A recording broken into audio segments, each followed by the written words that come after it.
कहानी की शुरुआत में हम एक यंग मैरिड कपल मैट और केट को देखते हैं जो न्यूयॉर्क में अपने नए घर में रहने के लिए आए थे। वो दोनों अपने नए घर से अपनी शादीशुदा जिंदगी की शुरुआत करते हुए बहुत खुश होते हैं। उनके नए घर को रेनोवेशंस और रिपेयर की जरूरत थी, इसलिए वो उसे ठीक करने में लग जाते हैं। किचन को ठीक करते वक्त केट को कैबिनेट में एक मरा हुआ बर्ड दिखाई देता है, जिसे दफनाने के लिए वो उसे बाहर ले जाती है। पर तभी खिड़की से मैट उसे आवाज देता है, जिससे उसका ध्यान मैट की तरफ चला जाता है। और जब वो वापस उस बर्ड की तरफ देखती है तो वो बर्ड गायब हो चुका था। उधर बेकार की चीजों को घर से बाहर फेंकते हुए मैट को दीवार पर कुछ अजीब सी चीज दिखाई देती है, जिसे क्लियर देखने के लिए वो वॉलपेपर को फाड़ देता है। वहाँ उसे अजीब से की होल वाला एक बड़ा सा दरवाजा दिखाई देता है। उस दरवाजे को खोलने के लिए वो उस कबाड़ में से उस दरवाजे की चाबी ढूंढने लगता है, और जैसे ही वो चाबी उसे मिलती है वो दरवाजा खोलने के लिए उसे की होल में डालता है और केट को आवाज देकर बुलाता है। फिर वो दोनों साथ मिलकर दरवाजा खोलते हैं। तभी हॉल की तरफ जाने वाले रास्ते की सारी लाइटें अचानक टिमटिमाने लगती हैं, और इस प्रॉब्लम को दूर करने के लिए मैट पावर कंपनी को फोन करता है। वहीं केट को उस रूम में कुछ अजीब सा डर महसूस होता है, इसलिए वो भी मैट के पीछे चली जाती है।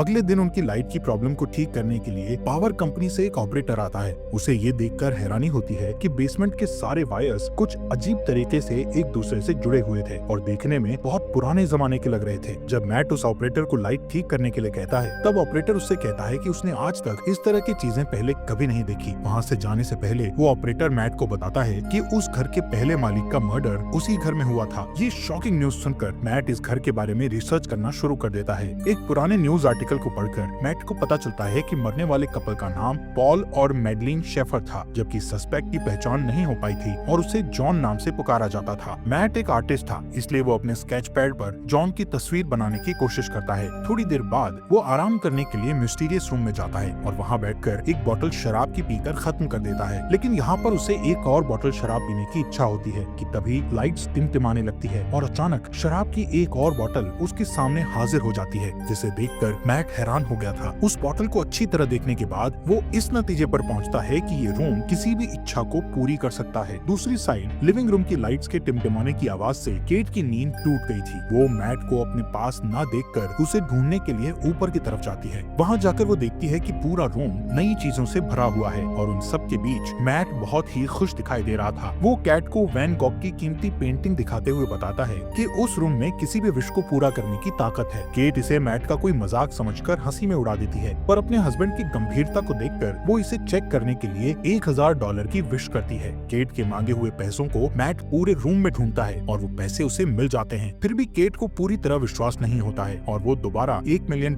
की विश करती है। पहले की तरह इस बार भी उन्हें तुरंत $1 मिलियन मिल जाते हैं और वो रातों रात मिलियनर बन जाते हैं। ये सब देखकर केट बहुत डर जाती है और उस रूम से बाहर निकल जाती है। मैट उसके पास जाकर उसे समझाता है कि वो लोग इस चीज का फायदा उठा सकते हैं और एक शानदार जिंदगी जी सकते हैं। फिर भी वो दोनों सारा दिन उस रूम में अपनी मनपसंद चीजों की विश करते हुए बिताते हैं। उनकी एक विश पर रूम में मनपसंद कपड़ों, शैंपेन, कीमती चीजों और पैसों का ढेर लग जाता है। मैट और केट की खुशियों का ठिकाना नहीं रहता, क्योंकि दुनिया की हर बेशकीमती चीजें उनके पास होती हैं। रात होने पर केट मैट से पूछती है कि आखिर ये रूम उनकी सारी विशेष इतनी आसानी से कैसे पूरी कर देता है, लेकिन मैट उसे कहता है कि उसे इन सब बातों की चिंता नहीं करनी चाहिए। इस तरह अगले कुछ दिनों तक उनकी जिंदगी बड़ी शानो शौकत से गुजरती है। हर बार जब भी उनकी कोई विश होती तो लाइट टिमटिमाती और उनकी सारी इच्छाएं बेसमेंट में बने उस रूम में तुरंत पूरी हो जाती। वो दोनों रातों रात मिले इस खजाने का जश्न मनाते, पार्टी करते और नाचते गाते हुए मस्ती में दिन गुजार रहे थे। लेकिन उनकी ये चमक धमक वाली जिंदगी ज्यादा दिनों तक उन्हें खुशी नहीं दे सकी और धीरे धीरे केट को अपने अंदर की कमी खलने लगती है, जो कि इन सारी चीजों से पूरी नहीं हो सकती थी।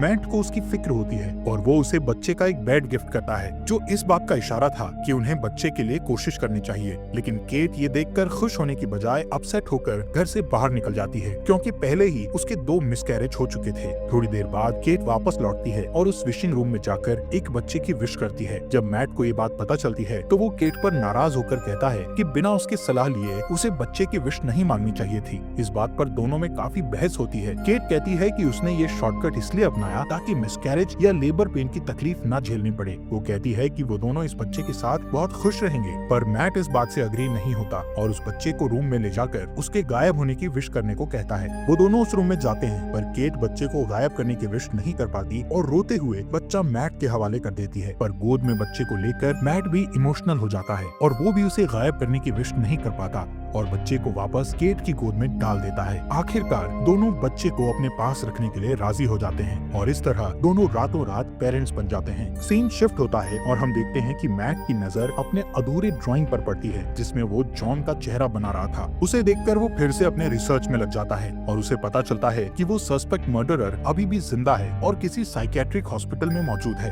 एक दूसरे न्यूज आर्टिकल के मुताबिक जॉन का कहना था कि उससे ये मर्डर उस रूम ने ही करवाया था। ये जानने के तुरंत बाद ही मैट जॉन से मिलने के लिए निकल पड़ता है ताकि उससे उस रूम के बारे में और ज्यादा जानकारी हासिल कर सके। हॉस्पिटल पहुंचने पर नर्स उसे वार्न करती है कि लास्ट 45 सालों में न्यूज रिपोर्टर्स के अलावा कोई भी जॉन से मिलने नहीं आया। ये सुनकर मैट खुद को भी एक रिपोर्टर के रूप में पेश करता है। आखिरकार बूढ़े हो चुके जॉन के साथ मैट की फेस टू फेस मुलाकात होती है और वो उससे उस घर और खासकर उस मिस्टीरियस रूम के बारे में पूछने लगता है। चेहरे पर एक शैतानी मुस्कुराहट के साथ जॉन उसे बताता है कि वो इस पल का बरसों से इंतजार कर रहा था जब मैट उससे शेफर को मारने की वजह पूछता है। तब वो कहता है कि इसके अलावा उसके पास और कोई चारा नहीं था। फिर बात को बदलते हुए वो मैट को जितनी जल्दी हो सके उस घर को छोड़ देने के लिए कहता है और कहता है कि जिस इंसान की इच्छाएं पूरी नहीं होती उससे ज्यादा खतरनाक वो इंसान होता है जिसकी सारी इच्छाएं पूरी हो जाती हैं। इसके बाद मैट घर लौटते वक्त एक गैस स्टेशन पर गैस डलवाने के लिए रुकता है, पर जैसे ही वो अपने वॉलेट से पैसे निकालता है तो देखता है कि उसके सारे पैसे डस्ट बन जाते हैं। ये देखकर वो तुरंत घर पहुंचता है और इस बात को कंफर्म करने के लिए उस रूम में रखे सारे पैसों को बाहर फेंक देता है। साथ ही वैन गॉग की उस पेंटिंग को भी दरवाजे के बाहर रख देता है। फिर उन सारी चीजों को डस्ट में बदलते हुए देखकर वो समझ जाता है कि वो लोग उस रूम से मिली किसी भी चीज को घर के बाहर नहीं ले जा सकते, नहीं तो वो सारी चीजें डस्ट में बदल जाएंगी। मैट गुस्से में दीवार को तोड़ देता है ताकि रूम की मिस्ट्री को जान सके, पर उसके अंदर उसे उलझी हुई वायर्स के सिवा कुछ नहीं दिखाई देता।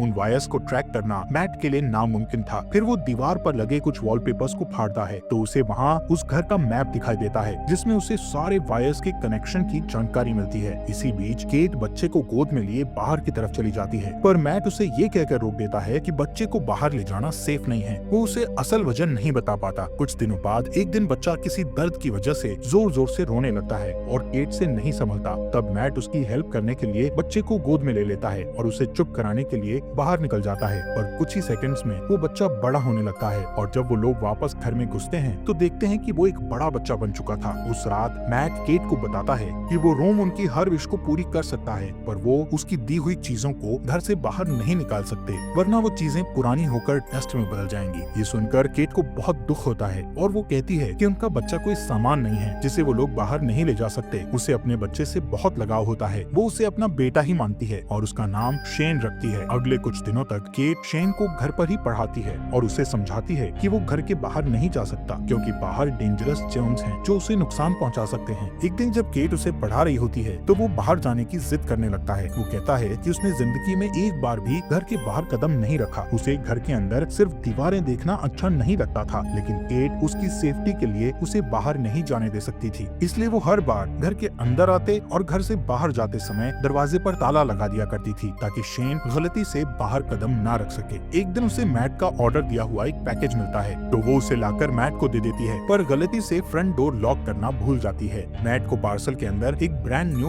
गन मिलती है जिसे वो संभाल कर रख देता है। इस बीच के पियानो बजाने में बिजी हो जाती है और मौके का फायदा उठाकर शेन चुपके से फ्रंट डोर की तरफ बढ़ता है। वो बाहर की दुनिया देखने के लिए बहुत एक्साइटेड था, इसलिए अपने हाथ को दरवाजे से बाहर निकालकर ताजी हवा को महसूस करता है कि तभी केट की नजर उस पर पड़ती है। वो दौड़कर उसके पास जाती है और अपने बेटे को गले लगा लेती है। उसे सही सलामत देखकर केट को राहत मिलती है। फिर मैट और केट दोनों मिलकर शेन को बाहर जाने से रोकने के लिए पूरे घर की खिड़कियों में लकड़ी के तख्ते लगा देते हैं। उस रात केट की नींद खुलती है तो वो देखती है कि शेन उसकी बेड के पास खड़ा है और वो उससे उसके पास सोने की परमिशन मांगता है। फिर शेन उससे कहता है कि वो हमेशा उसके साथ रहना चाहता है, जिसे सुनकर वो प्यार से उसे अपने गले लगा लेती है। शेन को उसकी बातों से तसल्ली नहीं मिलती और वो कुछ सोचने लगता है। फिर हम देखते हैं कि अगले कुछ दिन मैट अपने गन से शूटिंग की प्रैक्टिस करता रहता है। एक दिन जब वो प्रैक्टिस के बाद घर आता है तो देखता है कि शेन अपने आर्ट स्टूडियो के अंदर स्नो ग्लोब बनाकर खेल रहा है। वो शेन को सख्ती से गेम छोड़कर जाने के लिए कहता है। उसकी डांट सुनकर शेन के हाथ से स्नो ग्लोब गिरकर टूट जाता है। दरअसल मैट ने अभी तक शेन को अपना बेटा नहीं माना था, इसलिए वो उसके साथ बेरुखी से बात करता था। इधर ग्लोब टूटने की आवाज सुनकर केट तुरंत वहाँ पहुँचती है और अपने बेटे के साथ बाप जैसा बिहेव नहीं करने के लिए मैट से बहस करने लगती है। उस रात घर के अंदर चारों तरफ चक्कर लगाते हुए शेन को एक मैप मिलता है जिसे फॉलो करके वो बेसमेंट में पहुँच जाता जाता है जहाँ उलझी हुई वायर्स के बीच मेन पावर सोर्स था। उन सब से गुजरते हुए वो आखिर उस रूम तक पहुँच जाता है। रात भर पूरे घर में लाइट्स टिमटिमाती रहती है, पर मैट और केट नींद में होने के कारण कुछ नोटिस नहीं कर पाते। अगली सुबह जब मैट की नींद खुलती है तो उसे अपने बगल में एक नया स्नो ग्लोब पड़ा दिखाई देता है और इसके साथ ही टूटा हुआ ग्लोब कुछ दूरी पर रखा हुआ मिलता है। उसी वक्त लाइट्स को टिमटिमाते देखकर वो समझ जाता है कि क्या हो रहा है और तुरंत अपनी वाइफ को जगाता है। दोनों रूम की तरफ भागते हैं और वहाँ जाकर हैरान रह जाते हैं। शेन ने विश करके रूम के अंदर ही एक